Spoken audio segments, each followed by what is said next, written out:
माता वैष्णो का दरबार बहुत ही पवित्र तीर्थ स्थल है। यहाँ त्रिकूट पर्वत पर स्थित है। दूर दूर से लोग यहाँ माता वैष्णो देवी के दर्शन करने आते हैं। ऐसा माना जाता है कि जो भी माता वैष्णो देवी के दरबार में अपनी मुराद लेकर आता है, माता उसकी मुराद अवश्य ही पूरा करती हैं। हर साल लाखों श्रद्धालु माता वैष्णो देवी के दर्शन करते हैं। घंटों चढ़ाई करने के बाद माता रानी का दर्शन करने का सौभाग्य प्राप्त होता है। किंतु भक्तों की यह यात्रा बिना भैरव बाबा के दर्शन किए पूरी नहीं होती। ऐसा माना जाता है वैष्णो माता की यात्रा का फल भक्तों को भैरव बाबा का दर्शन किए बिना नहीं मिलता। धार्मिक मान्यताओं के अनुसार कटरा के पास हंसाली नाम का एक गांव था। वहां श्रीधर रहते थे, जो कि माता वैष्णवी के परम भक्त थे। उन्हें कोई संतान न होने के कारण वो दुखी रहते थे।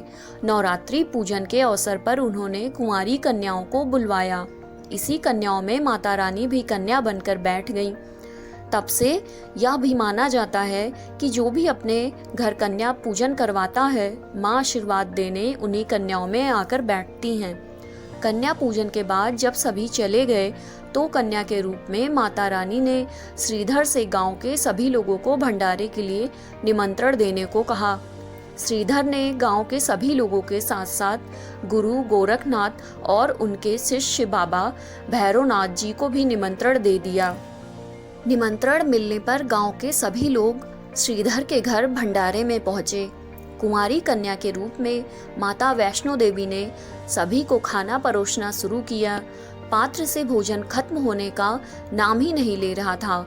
जब माता रानी खाना परोसते हुए भैरवनाथ के पास पहुंची तो उसने खाना खाने से मना किया और कहा, मुझे तो मांस मदिरा चाहिए। माता रानी ने उसे बहुत समझाया कि उसे यह सब नहीं मिलेगा, किंतु वह क्रोधित होने लगा और जिद करने लगा। माता रानी समझ गईं कि भैरव उनसे कपट कर रहा है।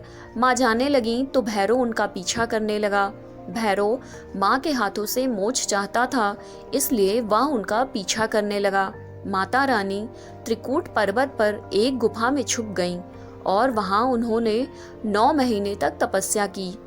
ऐसा माना जाता है इस 9 महीने तक हनुमान जी ने माता रानी की रक्षा की।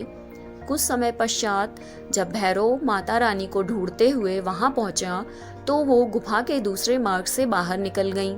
यही गुफा अर्धकुमारी के नाम से जानी जाती है। गुफा से बाहर निकलकर माता ने कन्या से देवी का रूप धारण कर लिया और भैरव को गुफा से जाने की चेतावनी दी।